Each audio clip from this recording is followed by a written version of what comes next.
Hey everybody, this is Randy at Basin CrossFit. In this morning's class we did a lot of cleans and had a few questions, sort of some issues about hip activation and snapping your hips correctly and versus bending your knees a little too much. So I did some drills and I want to make this video to address some of those issues. So here we go. This first one is obviously using a band. It's a banded hip drill, we call it. I'm going to make sure and grab the band real firmly like that. Then you're going to walk out, create quite a bit of tension, and let this band pull you back. Just like that. Notice I'm keeping my shoulders tight right here. I don't let them round forward. And here we go. I put a little more tension on, and my hips get pulled straight back.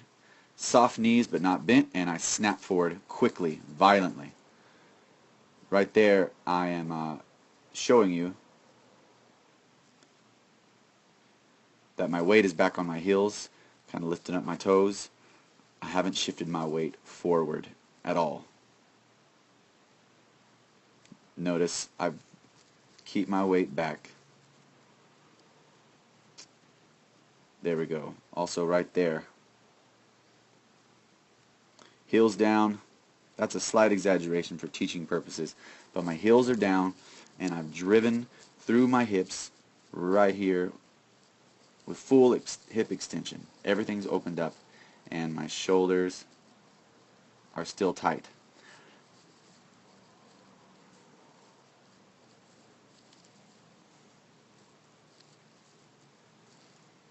Go, staying tight. Alright. This is bad. It's what we see a lot here. We see this bend here at the knees, which creates our weight gets shifted already to the middle of the foot.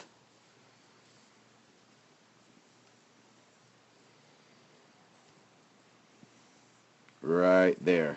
Obviously for teaching this is a little exaggeration, but when my knees come forward, my heels tend to come off the ground and I'm pushing through my toes. That is not what we're looking for. There's no snap here.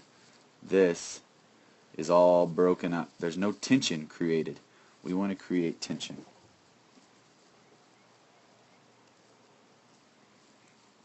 Here again, I'm loose. There's no power there, or very little at least. Knees are forward, causes everything else to go forward. Right there.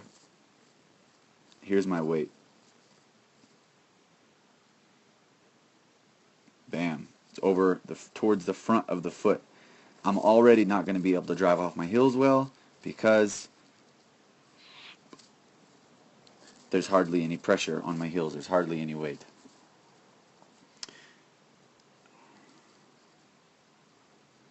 Here we go.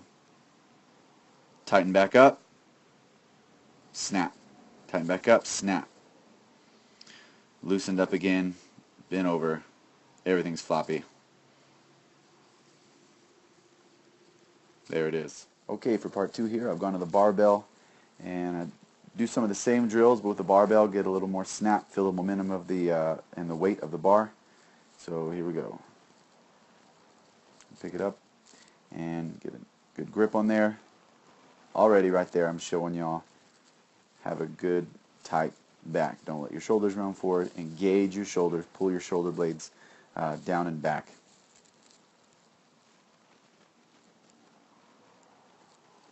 Tighten them up. And after that, first thing is hips back. Right there we go. Hips go straight back. Notice my knees are soft, but I haven't bent them.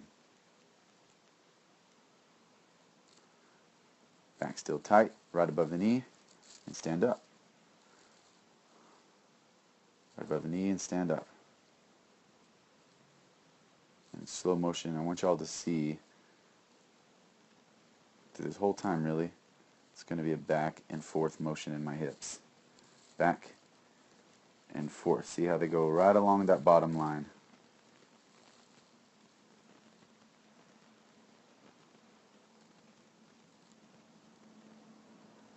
Alright, now this is bad. We get a rounded back and our weight starts to shift forward and my knees are bent.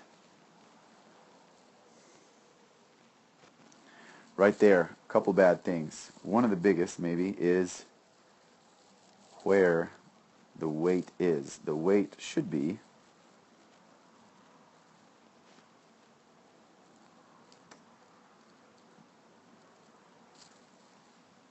the weight should be through here, right?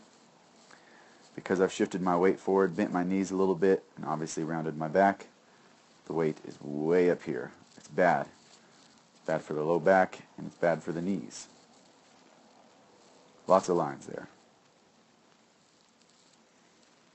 See, I'm showing you my weight is further forward on my feet. When I snap up, basically nothing good happens. Here we go, I fixed it. Tighten back up. My weight is back over my heels, and now, let's look where the bar is. Much further back than it was earlier. My shoulders are over my feet as well, and my hips are going to snap straight forward. Whoops. Straight forward. Bam, all the way into the clean now.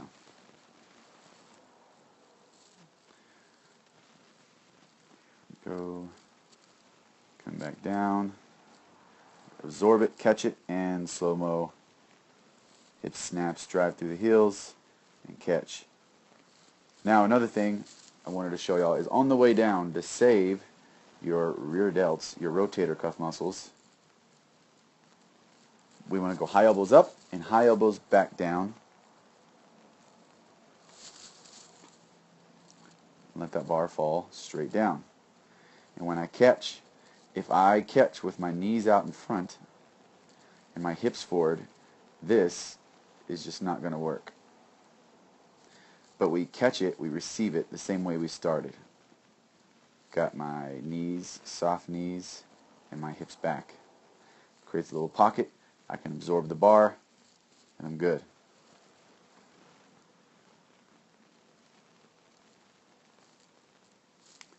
And again, snap, drive, good catch, high elbows, come to full extension.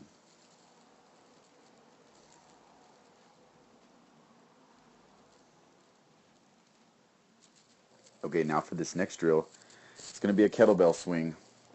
It's a good way to get the same hip activation, same knee position, weight in the heels, keeping my shoulders tight, and creating speed and momentum while taking out the complications of the bar and the clean. This is something you can do on your own and really put in a lot of high numbers, get volume, and get your kind of muscle memory down to know what it should feel like when you get into the clean. So here we go.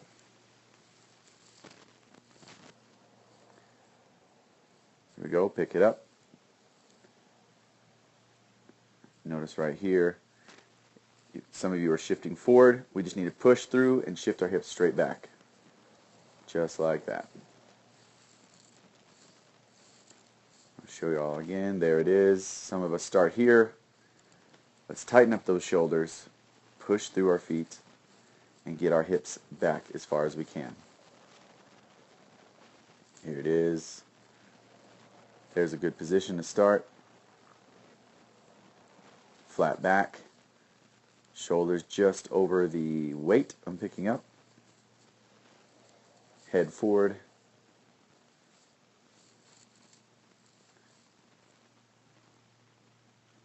There we go.